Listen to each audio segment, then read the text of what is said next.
when a couple comes to see me, before they see me, I read the intake. And I see how people describe what is the issue, why am I coming, what would I like Esther to help me with, what would I like to leave with, things like that. And I see the words.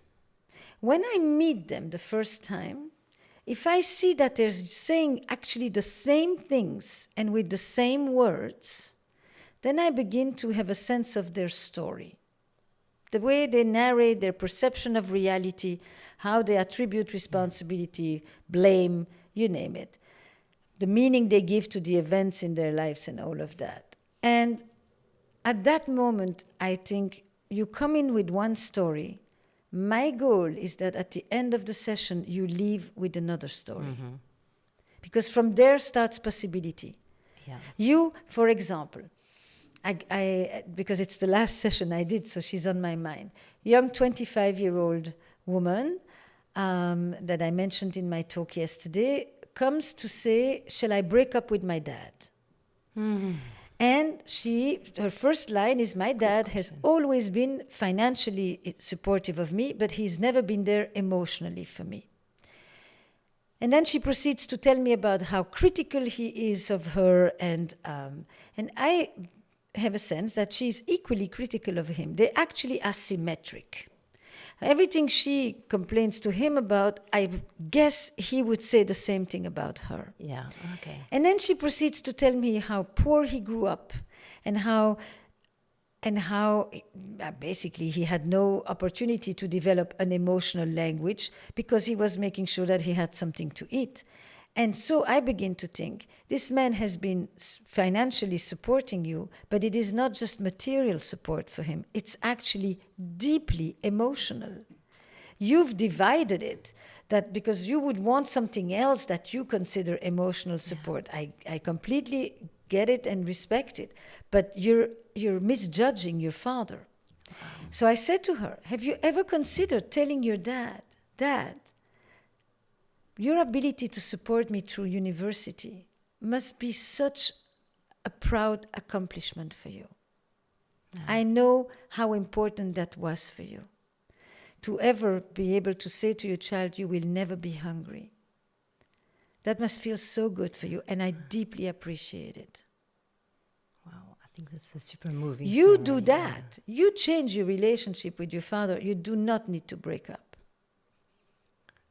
But she was stuck in he's not there for me, he's not there for me, and there were other reasons. He also left her mother. It's not just that. Mm-hmm. But it's like, let me show you a whole other way, hopefully, that you can look at this man, that will actually elicit some compassion for this man, and that will make you, release you from the position of, you're not there for me, I need you and you're not there for me. Changes into, you have been there for me in ways that were so meaningful to you. Something I wish wasn't there, but I don't doubt that for you, this way has been so important. So you don't take anything away from what she wants, but you also liberate her from the stuckness of waiting. Will you? And if he doesn't, then I have to break up with you. Why should she break up with her father? Right.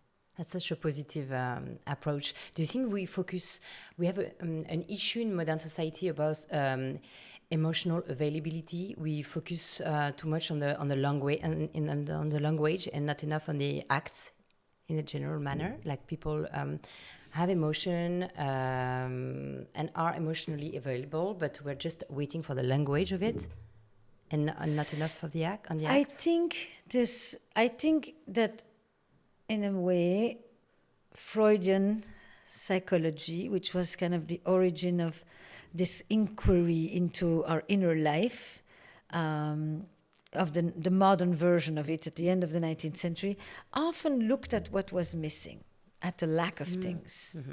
Yeah. I mean, there is a reason that positive psychology came to counteract the dominant. Positive psychology is often completely extreme in its willingness to see everything in a certain way, but it came because there was a bias.